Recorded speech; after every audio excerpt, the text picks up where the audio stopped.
What's up, everybody? This right here is the upcoming August 1st Yavin for Rebel Base. This is set number 75365. Comes at 1,066 pieces. Again, coming on August 1st for $170 here in the US. Huge thanks to LEGO for, of course, sending an early review copy my way. This set's expensive. There's no way to get around that.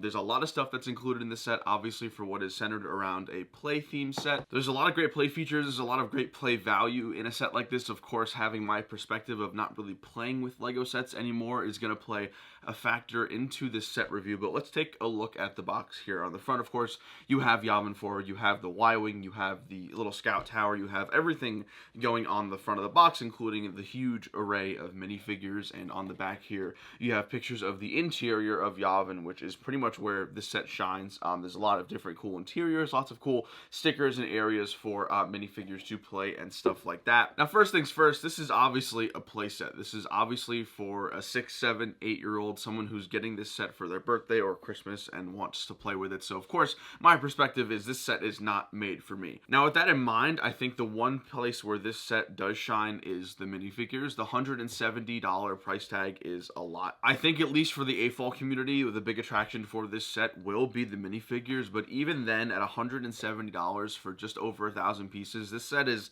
a really hard sell. So there's a bunch of different minifigures, as you can see here in the video. There's C-3PO, actually with arm printing, which is super nice, and of course R2-D2. There's also Rebel Crew. There's also going to be Chewbacca. There's also General Dodonna, a couple of different pilots, and of course there's the Core 3, Leia, Han, and Luke, and even a Rebel Trooper up here, perched up in the bird's nest, if you will. One of my favorite parts, of course, is the new metal molds. We used to get these printed on the older Episode 4 Celebration minifigures, like Luke, for example, but now they are different molds, which is nice, and there also are 3 included in this set. There's one for Han, one for Luke, and of course, one extra. I still really can't find a way to get it around the Chewie mold. At some point, LEGO will make something different for Chewbacca. But in terms of builds outside of the Yavin 4 base itself, I think the Y-Wing, for one, actually looks pretty decent. This is a dumbed down version of a Y-Wing. I think it's a mix between like a minifigure scale play scale set and maybe a microfighter. Like a midi scale is kind of what I would call this. There's a bunch of cool different play features. There are the missiles on either side. There also is the turret right in front of the astromech driving seat, and of course the cockpit for the pilot. Overall detail for something this small looks pretty solid. There's landing gear on the bottom too that you can have it stand up, and overall it does its job. Now, this is not something I'd be using in a mock or a display. This is something that if I was younger, I would be having a lot of fun with something like this. Super durable. I think the details are actually pretty sweet on something like this. So overall, the Y-Wing gets my thumbs up. And the other build is going to be this little like troop and supply transport. We've seen this a bunch of times. I actually have built custom mocks of it, and for what it's worth, I think it does the job pretty well. Not sure about the color though. I thought it was more like a light gray in the movies, but I could be wrong. But either way, there's some real estate over there for different minifigures, supplies, all that kind of stuff, and a few different accessories such as like a step-up ladder for the Y-Wing, and different stuff like that. So the build itself here is comprised of about 4 or 5 different compartments. Basically the top kind of goes off like this, and then you can kind of separate itself into 3 different sections.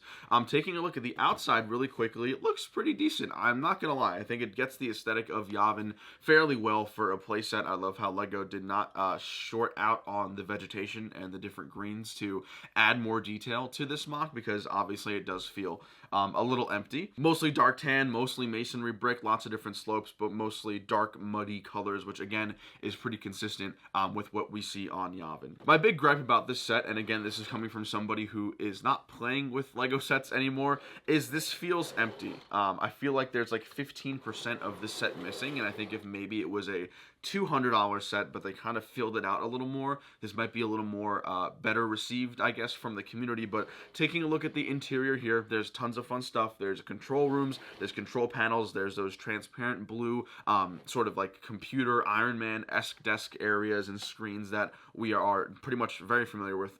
That is very iconic. There's also is a sticker of the Episode 4 trench run when they're going over the plans right before they attack the Death Star. There's a bunch of different rooms, obviously, and lots of different areas for the minifigures to play in, for you to have fun with this set. There's a bunch of different stickers, crates, supplies, all these kind of things that, again, are pretty familiar with Yavin. And I really will just hit hard on the fact here that this is a playset. And if you couldn't really tell by the 2 swiveling turrets right here in the front, again, playset. And if you also couldn't tell by the little water cooler in the back, again, playset. And then there's two different sections for nature or vegetation on either side. They kind of come across like this, and they come off super easily. Again, there's the tree on one side and then just a little vegetation on the other, just to kind of give it more of a filled out look, I guess. So overall, I think a lot of you guys watching this review who might be a little older, sort of maybe around my age, this is going to be a pass. I think maybe on sale at like $120, this might be worth it. I might consider paying for this at $120 retail, but at $170 just seems really out of